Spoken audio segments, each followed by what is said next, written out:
হরি বল হরি বল হরি বল হরি বল হরি বল। শুনুন শুনুন মহাশয়, কহিব আপনাদের সামনে আজ কিছু সুন্দর বিবরণ, যা শুনলে হবে আপনাদের পবিত্র চিত্ত মন অন্তঃকরণ। কি কথা বলছি? ঘেঁটু রাজা সামনে এই যে ঘেঁটু পূজা আসছে, তা ঘেঁটু রাজার ভালো নাম হচ্ছে কিন্তু ঘণ্টাকর্ণ, বুঝলেন? ঘেঁটু রাজার ভালো নাম হচ্ছে ঘণ্টাকর্ণ। ঘণ্টাকর্ণ কেন না, কানেতে ঘণ্টা দেওয়া আছে। এই যে দেখবেন আমি এই চিত্র ছেড়েছি, ঘেঁটু রাজার ছবি দিয়ে আমি কিন্তু ফেসবুকে ছেড়ে দিয়েছি, সেটা আপনারা কিন্তু লক্ষ্য করবেন। তাহলে ঘেঁটু রাজার কানেতে কিন্তু ঘণ্টা বাঁধা থাকে। দেখুন, যত কিছু দেবতাগণ সকলেই কিন্তু নামকে আশ্রয় করেছেন, ভগবানের নামকে আশ্রয় করেছেন। কিন্তু ঘেঁটু রাজা কি বলছে? বললে আমি শুনবো না শুনবো না শুনবো না রে, আমি শুনবো না শুনবো না শুনবো না রে, আমি নাম তো কবু শুনবো না শুনবো না শুনবো না শুনবো না রে, আমি শুনবো না শুনবো না শুনবো না রে। কানাতে ঘন্টা বাঁধা আছে, এই ঘন্টা নড়ছে, এই ঘন্টা নড়ছে, এই ঘন্টা নড়ছে, সেই জন্য নাম হচ্ছে ঘণ্টাকর্ণ।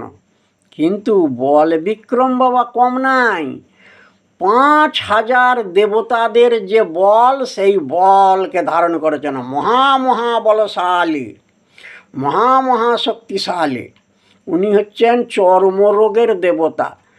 খোস পাঁজরা চুলকানি ইত্যাদিতে আমরা যে ভুগে থাকি, সেই ভোগান্তিটা যাতে না হয়, সেই জন্য আমরা ঘেঁটু রাজার শরণাপন্ন হই, ঘেঁটু পূজা আমরা করি। ঘেঁটু পূজা করবার জন্যে দেখুন, এই যে এখন ঘেঁটু ফুল ফুটেছে চারিদিকে, আপনি দেখবেন এখন ঠিক ভগবানের কেমন করুণা আর ভগবানের কেমন অমোঘ বিধান দেখুন। অন্য সময় ঘেঁটু ফুল ফুটবে না, ঠিক ঘেঁটু রাজার পুজো এসে গেছে, ঠিক এখন চারদিকে কিন্তু সব ঘেঁটু ফুল ফুটে আছে। এই সংক্রান্তির দিনেতে ঘেঁটু রাজের পুজো হবে।